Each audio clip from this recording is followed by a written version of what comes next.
Folktales, a tale from Haryana. The dance was a punishment.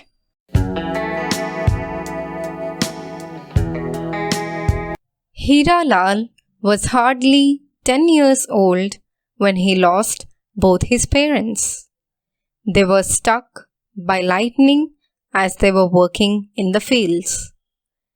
They were in the employ of a zamindar, who took pity on the little boy.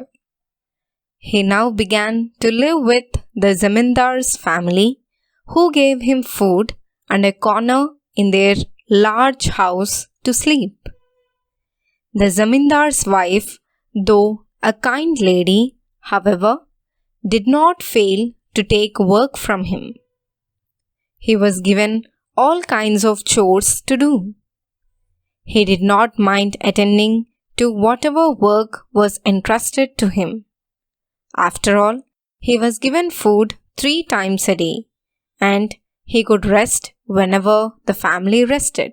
So, he did not grumble.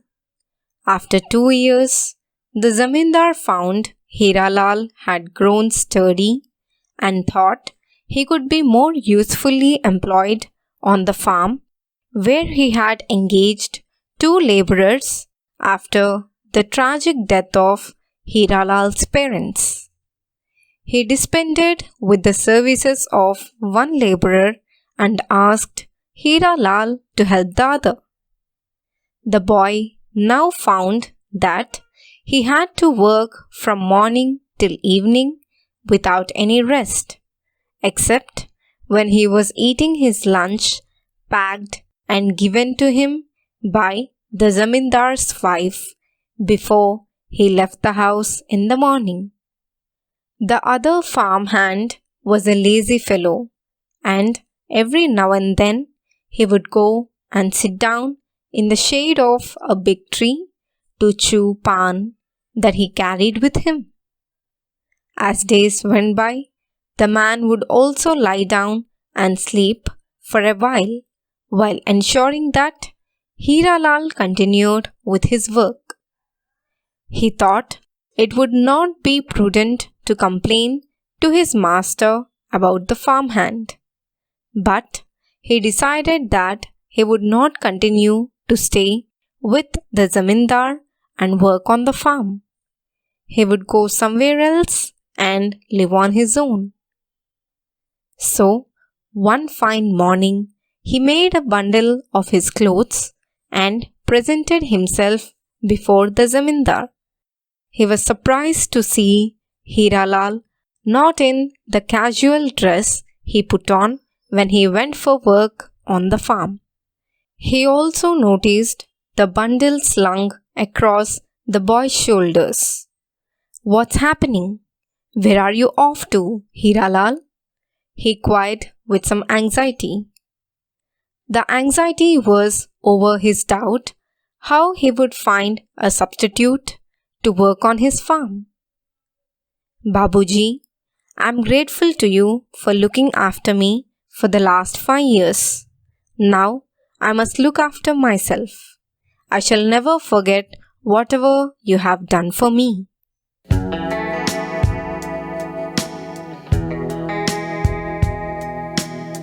"That's all right, Hiralal, but tell me, where are you going?" asked the zamindar, controlling his shock and disappointment. "Sir, I wish to go to Benares and find some work there. I am told Benares is a big place, bigger than this village, and finding work will not be difficult." "But Hiralal, don't you know Benares is a long way off?" the zamindar tried to remind him. "You'll take many days to reach there. How will you manage till then?" "I've thought of that, Bapuji," said Hiralal. "You can help me by giving my wages of the last 5 years. The zamindar was taken aback for a few moments. He wanted time to think. "But are you sure you want to go away from here?" "Yes, master, I have made up my mind." Hiralal sounded quite resolute. "All right then," said the zamindar, "as you wish." He then went inside and came back with 5 silver coins. "Take these coins, one for each year of your service. Go, if you must, but remember, you can always come back if ever you wish to," said the zamindar. Hiralal wondered 5 silver coins were too little compared to the kind of chores he had done in the zamindar's household for 2 years and the work he did on the farm for 3 years. However, he decided not to argue or bargain. Now that he had decided to leave the zamindar's service once and for all, he thanked the zamindar, took leave of him with folded hands, and was about to step out when the zamindar's wife came out with the usual lunch parcel. "Here, take this, Hiralal. You won't feel hungry for a day." Hiralal bowed low, looked at her face with gratitude, and silently moved out. He did not feel sorry that he was leaving the comforts of the zamindar's house. The boy walked and walked without any idea for how many days he would have to walk before he reached Benares. He had heard a lot about that big city, where he decided his fortunes lay. Towards dusk, he felt tired. He searched and found a place beneath a huge banyan tree where he could stretch his legs and sleep. A few steps away, he found an old man already lying down, trying to get some sleep. He had matted hair, which he had tied up in a knot on his head. He was wearing clothes torn all over. On seeing the boy, he got up and struck a conversation. Hiralal was soon pouring out his story and telling him of his ambition to find work in Benares. A faint smile came over the old man's face. "Son, at last you have come. I was all the while waiting to share my wisdom with you." The word share reminded Hiralal of the packet of food the kind-hearted wife of the zamindar had given him. He now brought it out and offered a part of the food to the old man.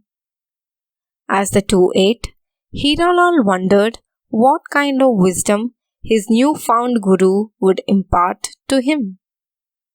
"You are weary after a long walk and you need rest," said the old man. "I shall impart wisdom to you when you are fresh in the morning." He lay down and was soon asleep. Hiralal went back to where he had left his bundle. Soon he was also fast asleep. Next morning, he and the old man sat together for a long time when the latter told him of his own experiences and what made him renounce the world and all worldly things. "My only position now is this," he said as he pulled out from his bag a flute made of sandalwood. He gave it to Hiralal.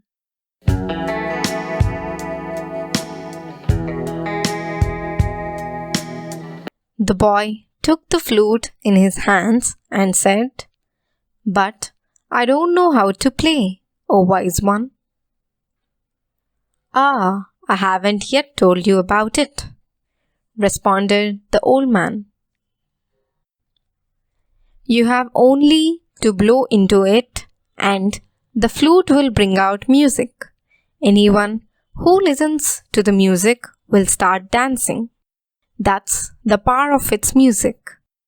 But don't call it a magic flute, for it cannot perform any other magic. Anyone who starts dancing will stop only when you stop blowing. And he would then want to offer something in return for the joy the music provided. Thus, the flute will take care of your needs. Hiralal prostrated himself before the old man, took his blessings, and started on his way. Suddenly, he heard a bird song, and he was tempted to play the flute. He did not know someone was listening to the flute till he saw a man looking like a ruffian get up and dance to the tunes that floated from the flute. The boy was excited and continued to blow into the flute, and the man, now looking not so fearsome, went on dancing. Soon he appeared exhausted from dancing, and Hiralal stopped playing. The man walked up to Hiralal and hugged the boy. "I have never felt such peace in my life. Take all these jewels." He opened a bundle, and Hiralal saw glittering necklaces, bangles, rings, and studs. "I'm a robber," the man said, "and I had taken these from several houses. I have decided to leave thieving, and I don't have any use for them. So you may take them. You'll find them useful." Without waiting for any response from the boy, he pushed the bundle into his hands and ran away. Hiralal stood still for some time till he moved away from the place. He put back the wealth that came to him so unexpectedly in his bundle and secured it safe, and he moved forward. Unfortunately, Hiralal was too young to know that the robber, like the legendary leopard never wanting to change its spots, would not keep quiet for long. As he ran away from the boy, he was furiously contemplating how he would retrieve his loot from the flute-playing youngster.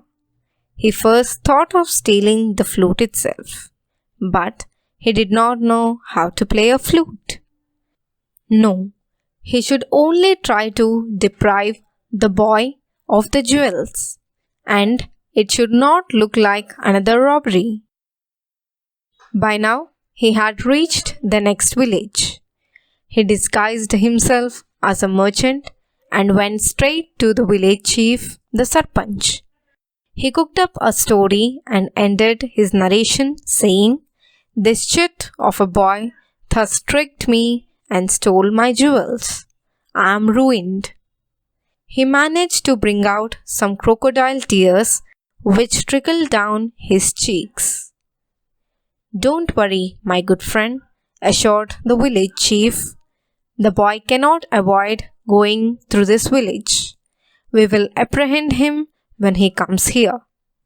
He then arranged for some stout and strong villagers to catch hold of the boy and take him to the Sarpanch. Hiralal saw a crowd even at the entrance to the village. He was surprised, but his surprise soon gave into a shock when he saw that some of them were also armed with sticks and spears. He realized that any resistance was out of the question.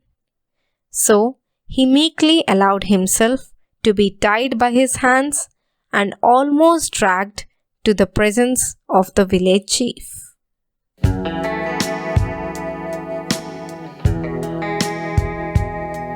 "What have I done, sir?" asked Hiralal humbly. "As if you don't know," said the Sarpanch with a sneer. "Here's my friend whom you have robbed. Where are his jewels? Take them out." "I shall, but first let my hands be free," said Hiralal boldly. The villagers untied his hands. Once they were free, The boy first pulled out the flute and began blowing into it. Out came some haunting music, and everybody in the courtyard, including the sarpanch and the man posing as the village chief's friend, began to dance.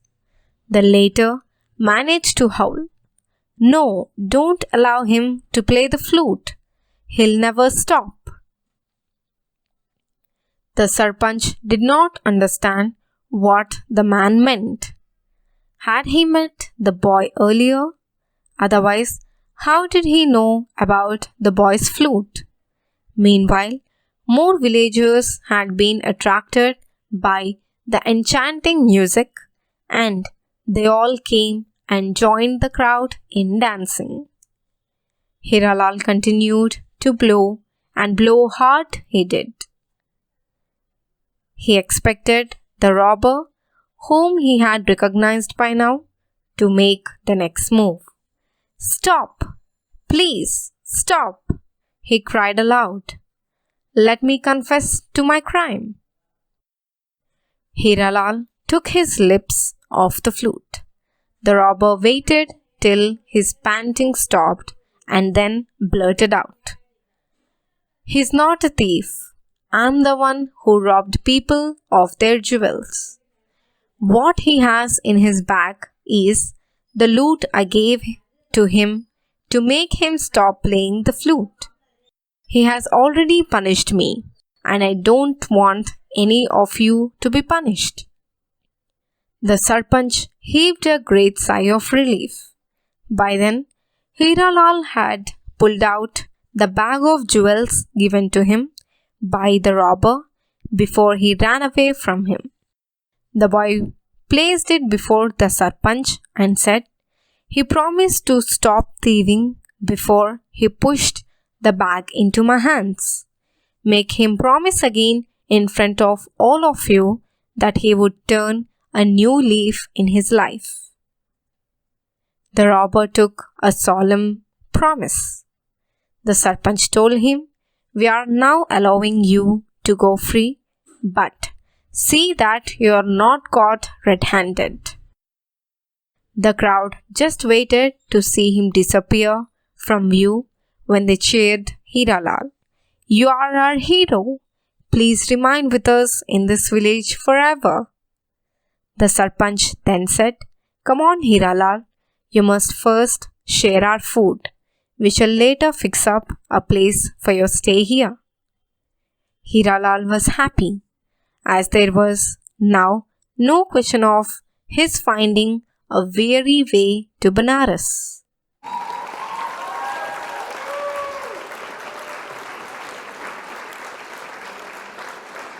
Dhanyavad. Thank you. If you like this video, do like, subscribe and share. See you in the next one. Bye bye.